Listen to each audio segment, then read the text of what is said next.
La transition est toute trouvée. Pour écouter maintenant Solène Arnufle et Catherine Lacoste, donc pédopsychiatres et endocrinologues, qui viennent de Vence et qui vont nous parler de deux situations cliniques. Je vous présente Solène Arnufle, qui est pédopsychiatre et qui est responsable d'une unité de pédopsychiatrie au Cadran Solaire. Et j'ai la chance aussi qu'elle occupe le poste de psychiatre de liaison dans mon service, qui est un service de médecine adolescent.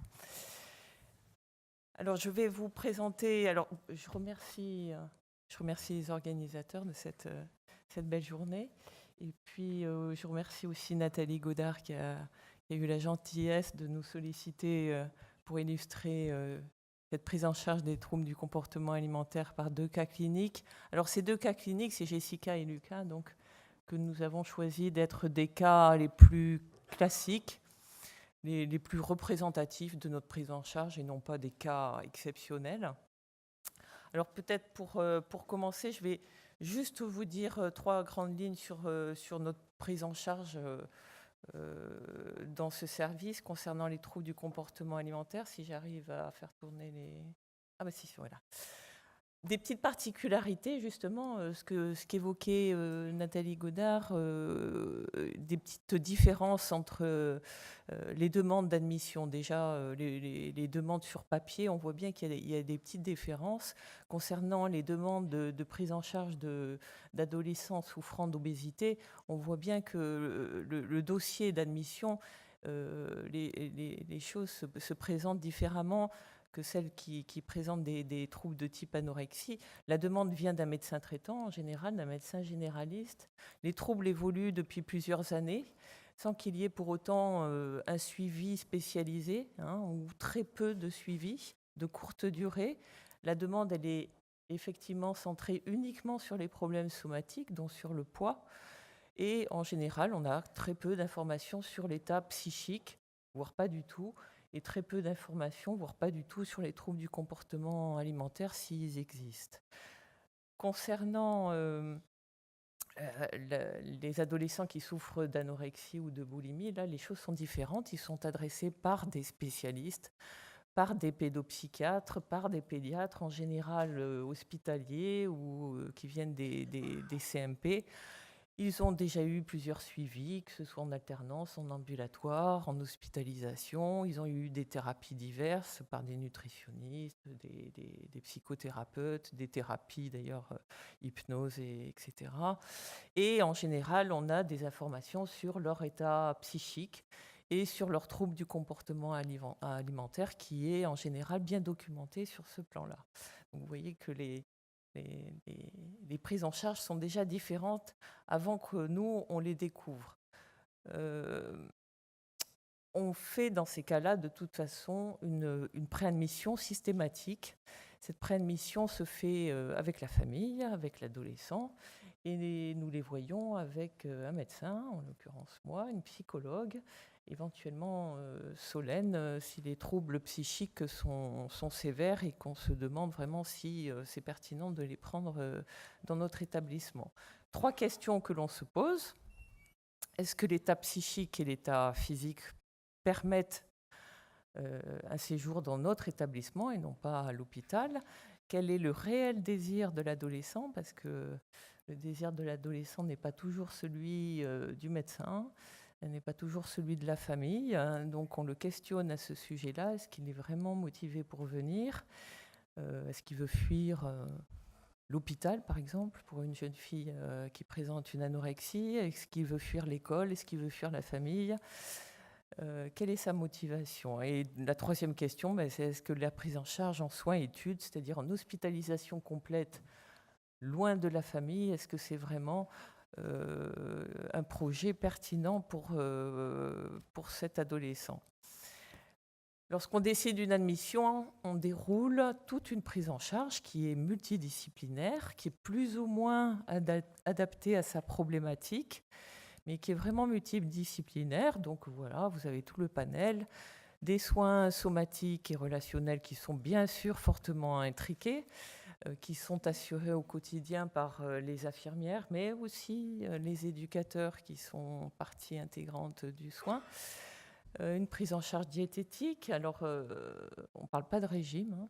Il n'y a pas de régime pour un adolescent qui présente une obésité, ni une anorexie. On parle d'alimentation équilibrée. Ils prennent tous 4 repas par jour.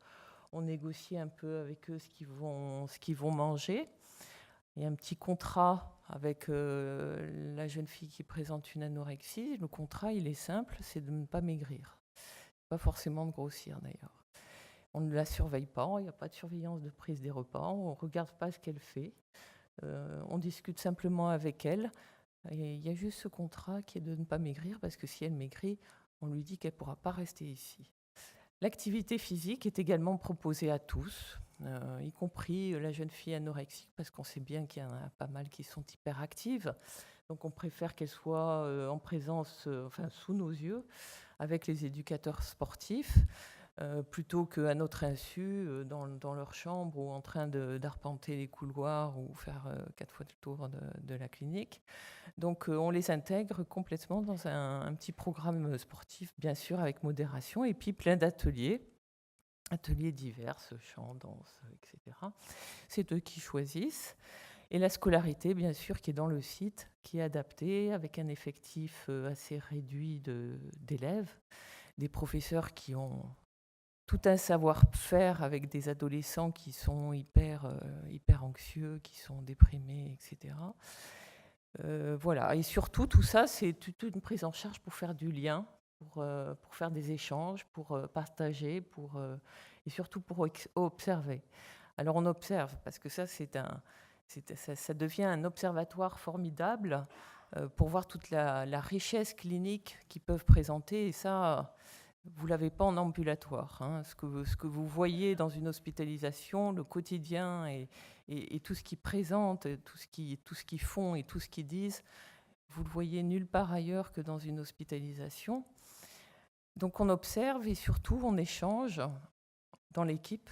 Et c'est ça l'approche transdisciplinaire, c'est qu'il faut absolument partager ce qu'on observe, en discuter et essayer de réfléchir un petit peu à provoquer une prise en charge complètement personnalisée à la singularité du patient.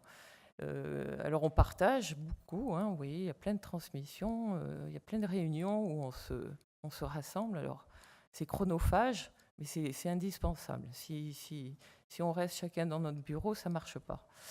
Donc les transmissions, elles sont quotidiennes, elles sont avec des infirmières, les éducateurs, le médecin, la psychologue lorsqu'il se passe des choses. Les réunions cliniques, il y en a 2 fois par semaine, il y a toute l'équipe, y compris la scolarité, les psychologues, les psychiatres, la diététicienne, les éducateurs sportifs. Les réunions de synthèse aussi avec les enseignants et le patient. Et les supervisions, où un psychologue extérieur vient échanger un petit peu avec nous sur nos pratiques et les difficultés qu'on peut rencontrer. On essaye, avec toutes ces réunions, de dégager une singularité du patient pour justement élaborer une prise en charge personnalisée. Cette singularité, on essaye un petit peu de voir comment ils s'aiment, hein, l'estime de soi. Est-ce qu'ils s'aiment? En général, ils ne s'aiment pas beaucoup, hein, ces adolescents. Ils n'aiment pas leur corps, ils le négligent, ils le maltraitent par les scarifications, par les variations de corps. On voit comment il réagit par rapport à les émotions. Est-ce qu'il est impulsif? Est-ce qu'il est coléreux? Est-ce qu'il est triste? Est-ce qu'il est agressif? Est-ce qu'il est violent? Comment il s'adresse à l'autre? Alors l'autre, c'est ses pairs, les autres adolescents. Comment il s'adresse aux adultes, aux professionnels? Comment il s'adresse aux enseignants? Comment il s'adresse à sa famille? Comment va la famille déjà? Des fois, elle va mal, elle va très mal aussi, il faut en tenir compte. Voilà, donc on essaye de discuter tout ça, et chaque professionnel ramène avec lui toutes ces informations et va essayer de retravailler ça dans son domaine de compétences, et il va vraiment personnaliser sa prise en charge. Voilà, donc on va parler de Jessica. Jessica Solène, elle va nous en parler.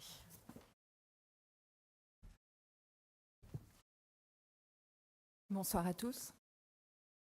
Alors, donc moi, j'interviens en tant que pédopsychiatre de liaison dans le service Dr Lacoste, mais pour la prise en charge de Jessica, j'ai été sollicitée très tôt, quasiment dès son admission. Donc, Jessica, c'est une jeune fille, quand on la rencontre, qui est âgée de 17 ans, qui est scolarisée en terminale S et qui est vraiment décrite comme une excellente élève, même qualifiée par les professionnels qui nous adressent, ses parents, de brillante, avec un fort intérêt pour le monde animal. Alors, elle souhaite être vétérinaire avec vraiment cet objectif de faire une prépa vétérinaire.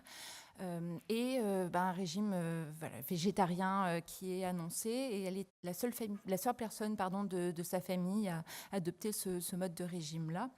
Alors, dans la famille, donc ses parents sont mariés. Elle a 2 sœurs aînées, mais qui ne vivent plus au domicile parental. Donc, elle est la seule à vivre encore avec ses parents.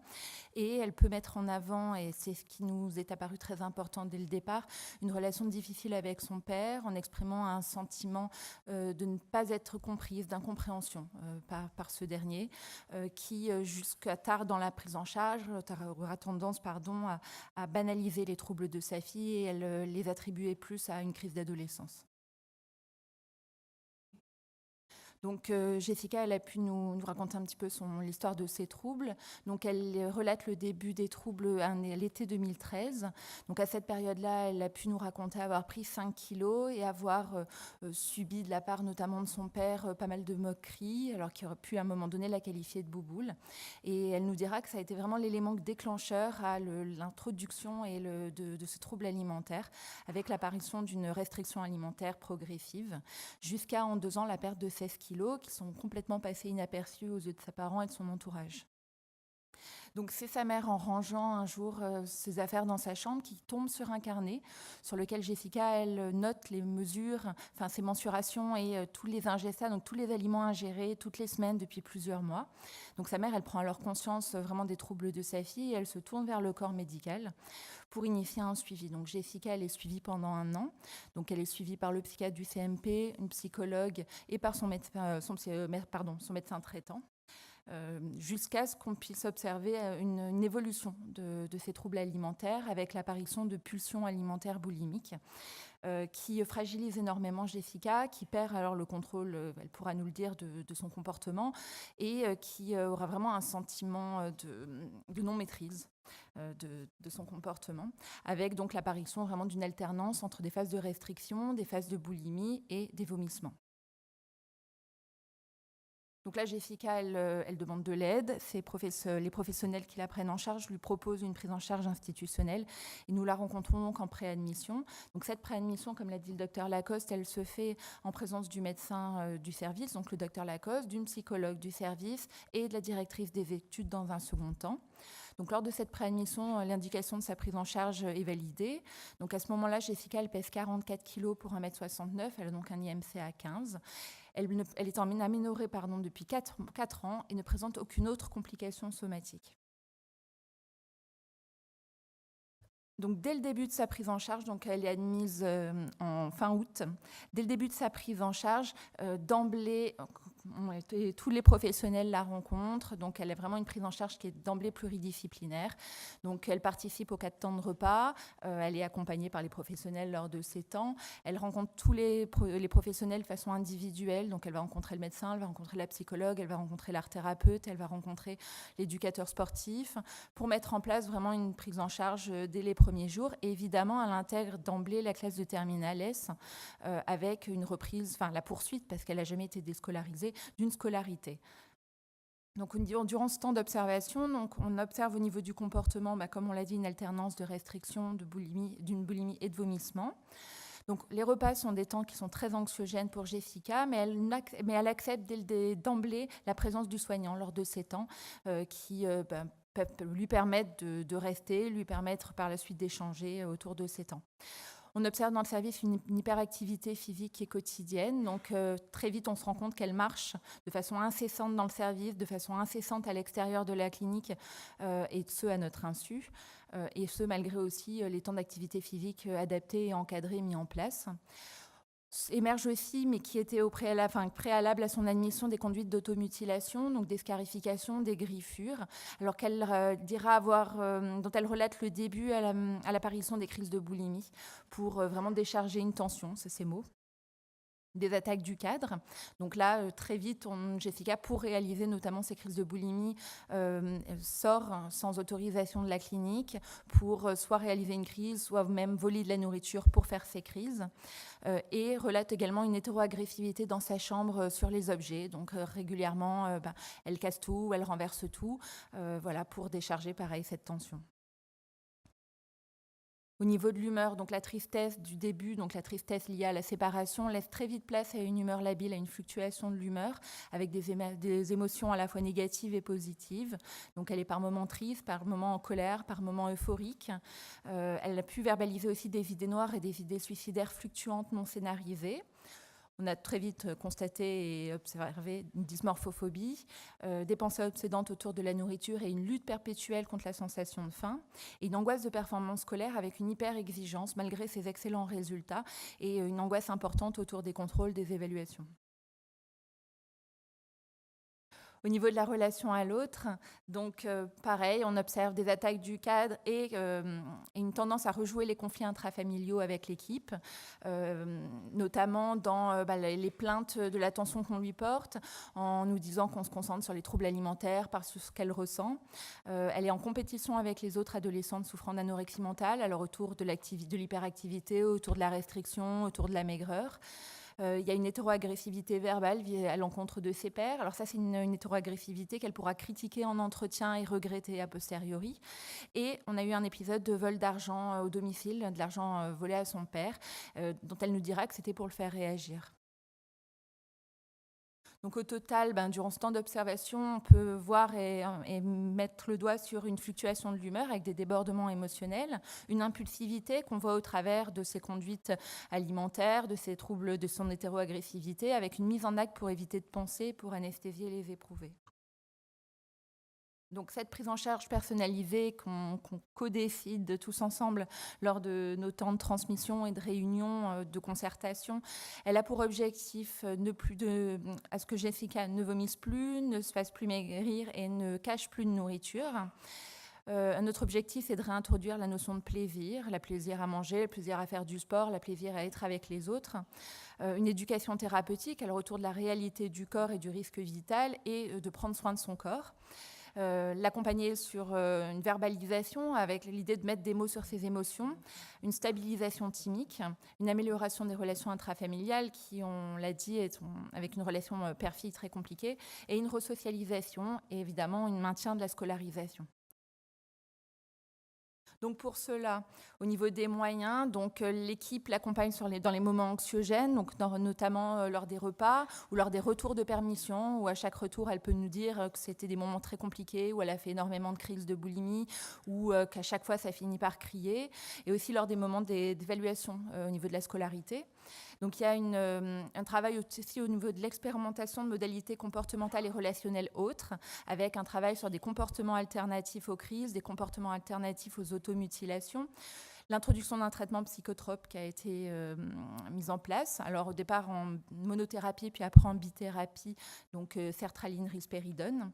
Un travail avec la famille, alors autour déjà du soutien familial, afin de désamorcer les tensions, et aussi pour accompagner Jessica dans un processus d'individuation et de séparation qui est nécessaire à une orientation post-bac, il y a une avancée dans ce projet. Un travail de verbalisation, on l'a dit, l'accompagnement dans les relations à ses pairs, qui sont très conflictuelles, des soins du corps, alors par le biais des soins par les infirmières, par le suivi diététique, le suivi médical, et l'accompagnement de la scolarité. Alors, après 10 mois de prise en charge, donc à sa sortie, Jessica, elle a pris 5 kilos, elle pèse 49 kilos. Les crises de boulimie se font rares. On note une stabilisation de l'humeur et la disparition des idées noires et des idées suicidaires, ainsi que des automutilations sous bithérapie. On note une meilleure gestion émotionnelle. Elle a obtenu son bac avec une mention bien. Elle est inscrite en fac de sciences et malheureusement en attente pour une place en prépa vétérinaire sur l'APB. Il y a une amélioration des relations familiales et notamment entre Jessica et son père qui sont pointées, et le relais de l'esprit en charge est fait au niveau du CMP qui nous l'avait adressé. Alors, nous avons pu la revoir 5 mois après. Donc, elle est vue en hôpital de jour. À ce moment-là, Jessica, elle est scolarisée à la faculté de sciences. Les troubles sont toujours présents, mais beaucoup moins handicapants, beaucoup moins envahissants. Ils lui permettent une socialisation et la poursuite de sa scolarité en cursus post-bac. Elle a fait, entre guillemets, le deuil de cette classe préparatoire en essayant, puis finalement en se rétractant. Et elle garde des liens avec sa famille chez qui elle rend visite le week-end. Je ne vais pas vous parler de Lucas, on a dépassé le temps. Donc, juste Lucas, c'est un garçon de 15 ans qui présentait une obésité et qui est arrivé avec le dossier classique, c'est-à-dire qu'il était venu pour maigrir et on n'avait aucun renseignement. Et on a appris en fait qu'il était complètement déscolarisé. Il est arrivé au mois d'avril et était déscolarisé depuis septembre. Et donc, il nous a fallu les 3 premiers mois, il s'est adapté à la prise en charge. On a vu qu'il avait un syndrome quand même dépressif, que ses parents aussi étaient très mal. Il avait une mère dépressive et un père alcoolique et il subissait ça depuis plusieurs années. Donc, voilà, ça a été très difficile pour lui. Donc, il a passé les 3 mois, avril, mai, juin. Il est rentré chez lui l'été, il est revenu chez nous en septembre. En septembre, ça s'est passé assez difficilement au niveau scolaire parce qu'il avait vraiment du mal. Il y avait des troubles anxieux majeurs en milieu scolaire, il se scarifiait d'ailleurs. Et voilà, il y a une prise en charge qui a vraiment été à la fois somatique, diététique, mais aussi psychologique. Et il avait un réel trouble du comportement alimentaire. Il présentait comment on appelle ça, une hyperphagie boulimique. Voilà, pour conclusion, je passe.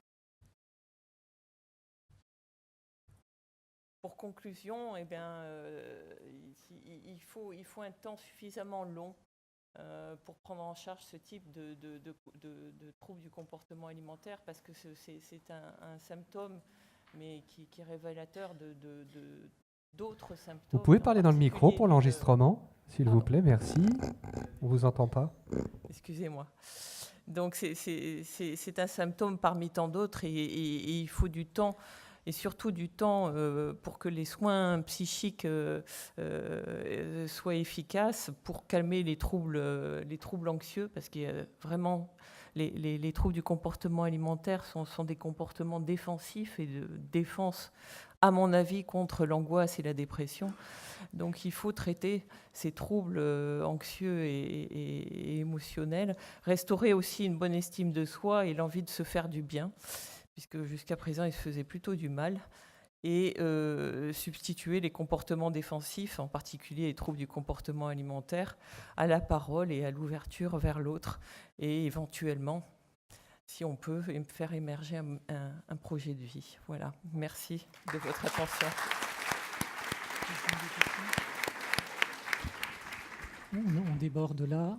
On peut peut-être prendre une question s'il y a quelqu'un qui souhaite intervenir. Bonjour, merci beaucoup. Une petite question qui m'a interpellée sur le cas clinique de Jessica. Vous avez mentionné son végétarisme. J'aimerais savoir comment vous avez perçu l'intrication de l'adoption de ce style alimentaire restrictif dans le cadre du développement, on va dire, concomitant de son TCA.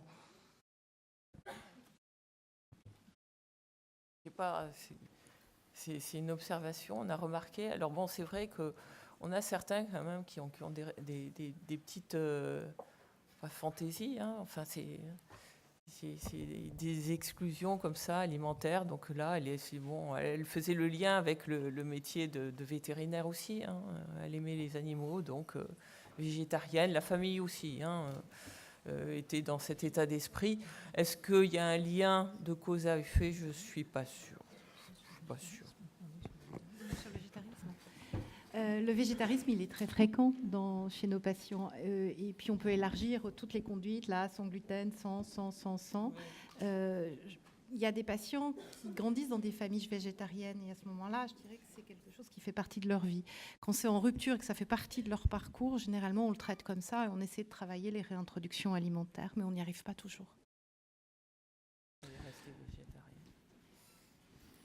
Merci aux différents intervenants. Moi, ce qui me semble, c'est qu'il y a finalement outre l'intrication entre les aspects physiques, nutritionnels, psychiatriques, psychiques, là, vous avez évoqué les uns les autres aussi la question de la demande de soins.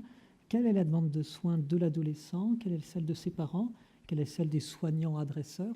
Et comment on fait avec ces demandes de soins parfois contradictoires en soins études? En tout cas, vous nous aidez à réfléchir. Merci à chacun des intervenants. Merci beaucoup.